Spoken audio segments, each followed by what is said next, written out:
This is the Lone Crater YouTube. We hope this video helps. You begin by enabling the laptop's Bluetooth radio and getting the device ready. Open Settings, go straight to Bluetooth and switch it on so the adapter wakes. This allows scanning. Once done, put your accessory into pairing mode. You need it visible to the laptop so they can discover each other. Make sure the laptop's Bluetooth drivers are present. Use Device Manager if you suspect a missing driver.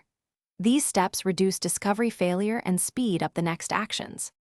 You now scan and choose the correct device from the list. Click Add Device or Pair New Device, then wait for the accessory's name to appear. Select it when visible. If a PIN or code appears, confirm it matches on both devices so they authenticate securely.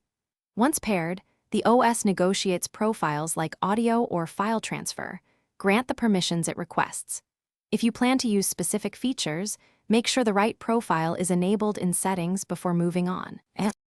You finish by confirming the connection and testing the functionality you need. Play sound, send a test file, or type to verify responsiveness. This ensures the right profile is active. If it fails, remove or forget the device and repeat pairing. That clears stale settings.